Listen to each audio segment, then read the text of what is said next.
بسم اللہ الرحمن الرحیم۔ السلام علیکم۔ ابرار رشید ایک مرتبہ پھر آپ کی خدمت میں حاضر ہے اور عجیب قسم کی خبریں ہیں جناب۔ ایک مرتبہ پھر یہ کہا گیا ہے کہ سانحہ 9 مئی جو ہے وہ لندن پلان کا حصہ تھا اور ہے، یعنی جوں جوں 9 مئی کی برسی قریب آ رہی ہے، جوں جوں آرمی ایکٹ کے تحت ملٹری ٹرائلز کی بات ہو رہی ہے، اسی طرح پاکستان تحریک انصاف کا بیانیہ ایک طرف تو کہا جاتا ہے کہ جناب یہ 9 مئی جو ہے وہ لندن پلان کا حصہ ہے، دوسری جانب کہا جاتا ہے کہ جناب اس کی تحقیقات کروائیں، جو اس میں ملوث ہیں ان کو سزائیں دیں، اور پھر یہ کہا جاتا ہے کہ جناب پاکستان تحریک انصاف کے جو لوگ 9 مئی میں ملوث تھے انہوں نے پریس کانفرنس کر دی تو انہیں چھوڑ دیا گیا۔ عجیب قسم کی منطق ہے۔ اور ساتھ ہی ساتھ میں آپ سے ایک سوال پوچھنا چاہتا ہوں، یہ علی امین گنڈا پور کے حوالے سے بھی یہ سوال بنتا ہے کہ اگر کوئی میری بیٹی، میری بھتیجی، میری بیگم یا میری والدہ، میری بہن کے بارے میں نازیبا کلمات استعمال کرے، یا یوں سمجھ لیجئے کہ کوئی آپ کی بھتیجی، بیٹی، بہن، والدہ، بیگم، کسی بھی رشتہ دار خاتون کے بارے میں اس طرح کی تہذیب آمیز زبان استعمال کرے تو آپ کا رد عمل کیا ہوگا؟ یہ علی امیر گنڈا پور کی میں ایک پریس کانفرنس سن رہا تھا، دیکھ رہا تھا، سن رہا تھا۔ اس میں انہوں نے جب مرکز کی حکومت سے صوبائی حقوق کے حوالے سے یا جو معاملات ہیں NFC کے جو واجبات ہیں اس کے حوالے سے بات کی کہ میں وزیر اعظم سے ملتا ہوں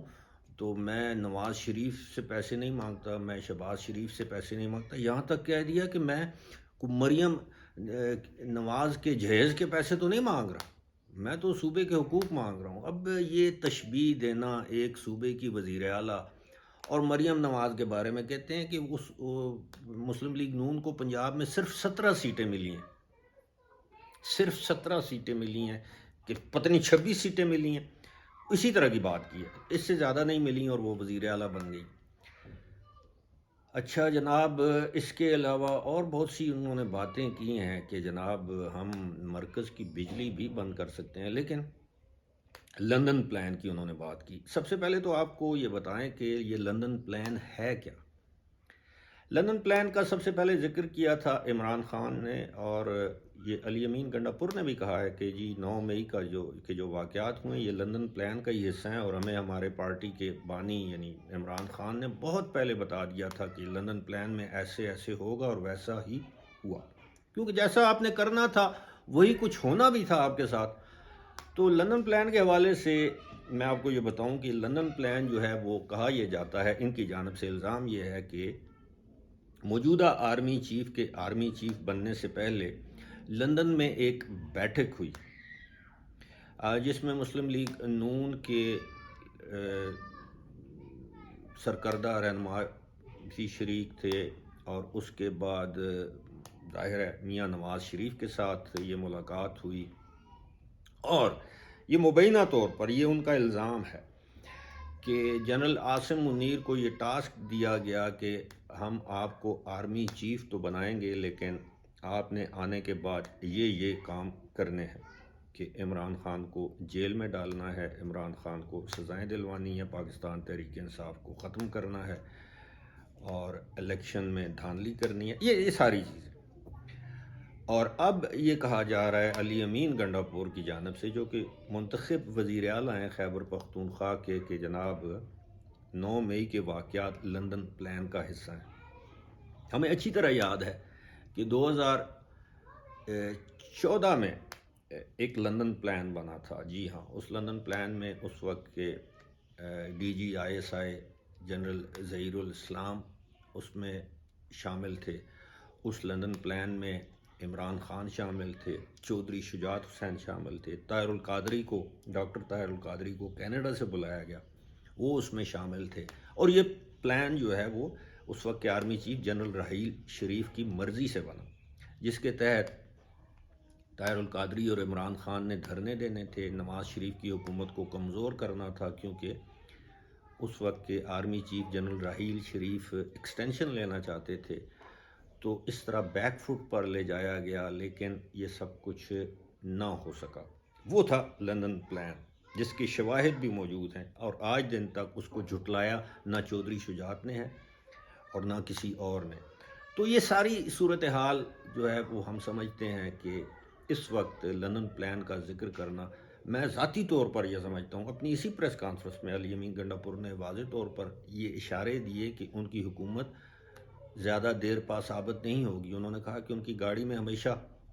ان کے کانوائے میں، یعنی ان کی گاڑیوں کے کاروان میں ہمیشہ ان کی پرسنل گاڑی بھی ہوتی ہے کہ کسی وقت وہ حکومت سے الگ کر دیے گئے یا انہیں حکومت چھوڑنی پڑی تو وہیں سے وہ اپنی پرائیویٹ گاڑی میں بیٹھیں گے اور گھر چلے جائیں گے۔ انہیں اس بات کا احساس ہے، اور اسی لیے وہ یہ سب کچھ کر رہے ہیں کہ کل کو وہ بھی ایک شہید بن سکے۔ لیکن جس طرح کا طرز عمل وہ اپنا رہے ہیں، جس طرح انہوں نے کہا ہے کہ کچھ بھی ہو جائے ہم مخصوص نشستوں پر منتخب ہونے والے اپوزیشن کے ارکان صوبائی اسمبلی سے حلف نہیں لیں گے، تو یہ تو صریحاً ایک لحاظ سے نہ صرف مرکز کے ساتھ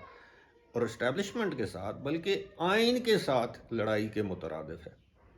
اگر آپ آئین شکنی کریں گے تو آپ کے ساتھ وہی سلوک ہوگا جو کسی آئین شکن کے ساتھ ہونا چاہیے،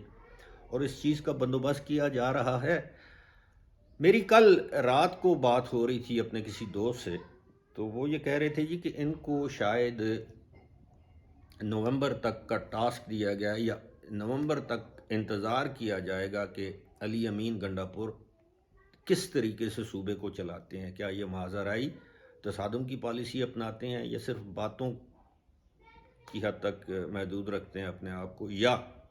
یہ عملی طور پر اس طرح کے اقدامات اٹھائیں گے جس سے مرکز کے ساتھ، اسٹیبلشمنٹ کے ساتھ تصادم بڑھے، صوبے میں پہلے ہی بدامنی ہے، دہشت گردی ہے، عدم استحکام ہو، انتظامی طور پر صوبہ جو ہے وہ پیرالائز ہو جائے، مفلوج ہو جائے،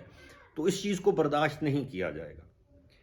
اب دیکھتے ہیں کہ یہ اونٹ کس کروٹ بیٹھتا ہے، لیکن بظاہر چال چلن ایسے نظر آ رہے ہیں کہ یہ جو لندن پلان کی جب بات کرتے ہیں تو یہ صرف نواز شریف کو ٹارگٹ نہیں کیا جاتا، بلکہ انڈائریکٹلی آرمی چیف کو بھی ٹارگٹ کیا جاتا ہے، اور یہ بھی ایک آپ یہ سمجھ لیں کہ ایک سوچی سمجھی مہم کا حصہ ہے کہ پہلے بشرا بی بی نے آرمی چیف پر الزام لگایا، پھر عمران خان نے گزشتہ روز آرمی چیف پر الزام لگایا، اور اب علی امین گنڈا پور بھی لندن پلان کی باتیں کر رہے ہیں، جس میں بالواسطہ طور پر آرمی چیف کو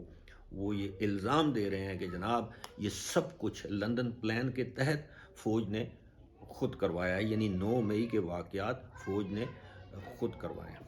فی الحال مجھے دیجیے اجازت، خدا حافظ۔